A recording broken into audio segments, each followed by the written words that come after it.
Mic number 1 میں جو بھائی ہیں ان سے گزارش ہے کہ اپنا نام اور پروفیشن پیشہ بتا کر اپنا سوال شروع کریں۔ میرا نام شنکر بھائی ہے، میں سورت سے آیا ہوں، اور سورت میں آپ کے ایک ایگزیبیشن میں دیکھا ہوں، اطہر خان وہاں آئے تھے، ان سے میں بات چیت کیا ہوں۔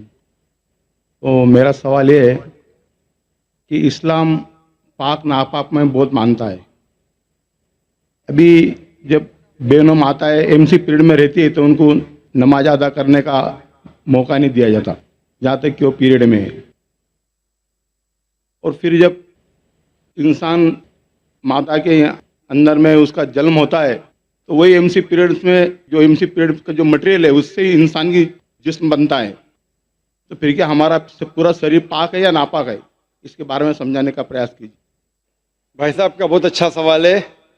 بھائی صاحب سورت سے ہے اور پوچھ رہے ہیں کہ اسلام پاک اور ناپاک میں بہت مانتا ہے، اور جب خواتین حیض میں ہوتی ہے ڈیورنگ دا مینسٹرل سائیکل، اس وقت انہیں اجازت نہیں کہ وہ نماز پڑھے، اور یہ کہنا چاہتے ہیں کہ کیونکہ اس وقت عورت ناپاک ہے، اور اسی ناپاک کے ذریعے جب بچہ پیدا ہوتا ہے تو اس وقت بھی نماز نہیں پڑھنے کا حکم ہے۔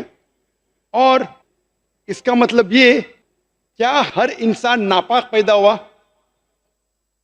یہ فلسفہ انسان ناپاک پیدا ہوا یہ عیسائی کا فلسفہ ہے، مسلمان کا نہیں۔ یہ جو آپ نے ایگزامپل دیا، مثال دی، اس سے غلط فہمی ہو سکتی ہے، لیکن میں آپ کی غلط فہمی کو دور کروں گا انشاءاللہ۔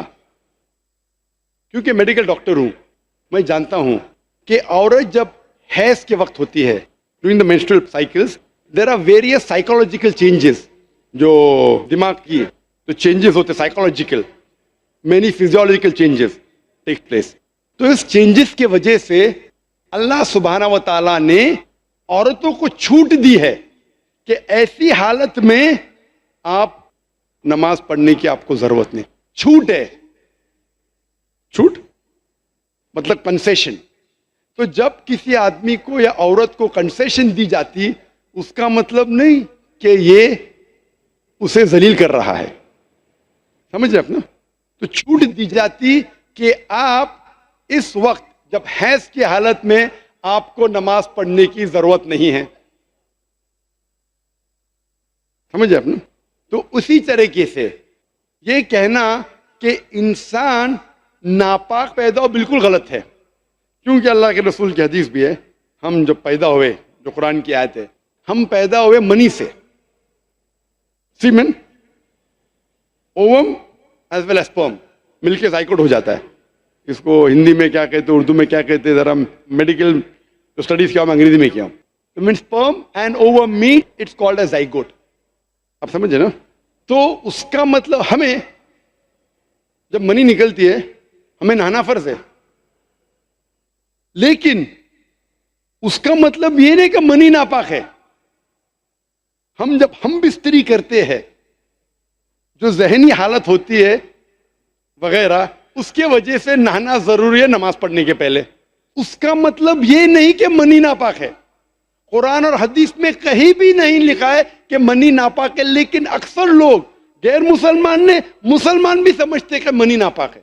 منی ناپاک نہیں ہے، ایک حدیث اللہ کے رسول کی کہ ایک شخص ہم بستری کرنے کے بعد وہ منی کپڑے پہ گر جاتی ہے، تو اللہ کے رسول نے کہا کہ اس منی کو کھرچو، مطلب وہ جب ڈرائی ہو جاتا ہے اسے نکال دو، بس کافی ہے۔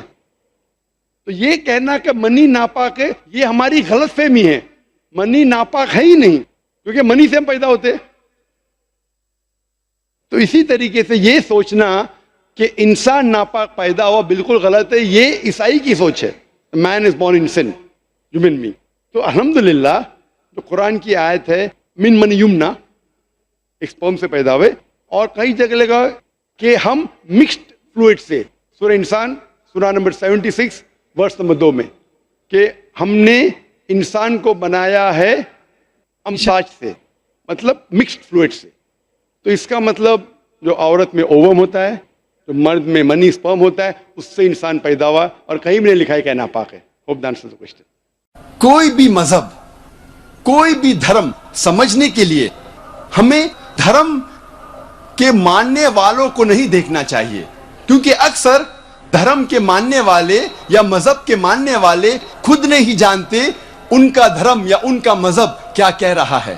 سب سے اچھا اور سب سے بہترین طریقہ کوئی بھی دھرم یا مذہب کو جاننے کے لیے ہے کہ اس مذہب کی کتابوں کا مطالعہ کیجیے۔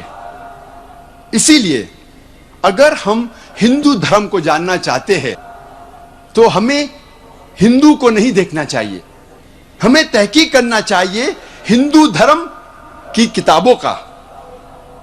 اور سب سے اونچی، سب سے اہم ہندو دھرم کی کتاب ہے وید۔ یہ وید ہندو دھرم میں سب سے اہم کتاب ہے۔ اس کے بعد ہے اپنشد، پراناز، اتہاس، منوسمرتی، لیکن سب سے اہم ہے وید۔ اگر ہم مذہب اسلام کو جاننا چاہتے ہیں تو ہمیں مسلمانوں کو نہیں دیکھنا چاہیے، ہمیں تحقیق کرنا چاہیے مذہب اسلام کی کتابوں کا۔ اور سب سے اہم کتاب مذہب اسلام میں ہے قرآن مجید۔ قرآن مجید سب سے اہم کتاب ہے مذہب اسلام میں۔ اور اس کے بعد ہے صحیح حدیث۔ اس تقریر میں میں ان یکسانیت کا ذکر نہیں کروں گا جو عام ہندو اور عام مسلم جانتے ہیں۔ ہم سب جانتے ہیں کہ دونوں مذاہب میں لکھا ہے کہ جھوٹ نہیں بولنا چاہیے، ہمیشہ سچ بولنا چاہیے، چوری نہیں کرنا چاہیے، ڈاکہ نہیں ڈالنا چاہیے، غلط بات نہیں بولنا چاہیے، ایمانداری سے پیش آنا چاہیے۔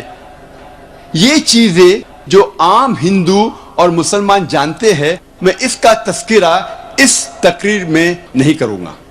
میں صرف ان یکسانیت کا ذکر کروں گا جو عام ہندو اور عام مسلم نہیں جانتے کہ یہ دونوں مذاہب میں موجود ہے، دونوں دھرموں میں موجود ہے۔ ہندو دھرم اور مذہب اسلام میں یکسانیت جاننے کے پہلے ہم یہ جان لیں ہندو دھرم اور مذہب اسلام کی کیا معنی ہے۔ یہ لفظ ہندو یہ ایک جغرافیکل ڈیفینیشن ہے، جغرافیکل ڈیفینیشن ہے، علاقے کے اعتبار سے تعریف ہے۔ اور ہندو اسے کہتے ہیں وہ لوگوں کو جو انڈس ندی کے پاس رہتے ہیں یا سندھو ندی کے پاس رہتے ہیں۔ ہسٹورینز کہتے ہیں کہ یہ لفظ ہندو سب سے پہلی بار استعمال کیا تھا عربوں نے جب وہ ہندوستان آئے۔ کچھ ہسٹورینز یہ بھی کہتے ہیں کہ یہ لفظ پرشینز نے استعمال کیا تھا جب وہ ہندوستان میں آئے ہمالیہ کے اور سے۔ جب ہم encyclopaedia of religion and ethics پڑھتے ہیں، اس انسائکلوپیڈیا میں لکھا ہوا ہے جلد نمبر 6 حوالہ نمبر 699 میں کہ یہ لفظ ہندو کوئی بھی بھارتی کتاب میں موجود نہیں تھا جب تک مسلمان ہندوستان میں نہیں آئے۔ اور پنڈت جواہر لال نہرو کہتے ہیں اپنی کتاب میں دا ڈسکوری آف انڈیا صفحہ نمبر 74 اور 75 میں کہ جب ہم تحقیق کرتے ہیں یہ لفظ ہندو سب سے پہلی بار ایک تانترک میں آتا ہے 8ویں صدی میں، اور سب سے پہلی بار جب استعمال کیا گیا اس کے معنی تھے لوگوں کے لیے، دھرم کے لیے کبھی بھی استعمال نہیں کیا گیا، دھرم کے لیے استعمال حال ہی میں کیا جا رہا ہے۔ اسی لیے ہمیں پتہ لگتا ہے کہ یہ لفظ ہندو ایک جغرافیکل ڈیفینیشن ہے، علاقائی اعتبار سے کہا جاتا ہے ان لوگوں کو جو لوگ سندھو ندی یا اندو ندی کے پاس رہتے ہیں۔ اس کا استعمال دھرم کے لیے حال ہی میں ہوا ہے۔ اب ہم سمجھیں گے ہندوازم یا ہندو دھرم کی معنی کیا ہے۔ یہ لفظ ہندوازم ہندو سے آتا ہے اور سب سے پہلی بار استعمال کیا تھا انگریزوں نے 19ویں صدی میں، اور ہندوازم یہ لفظ استعمال کیا تھا اس بھارت دیش میں جو لوگ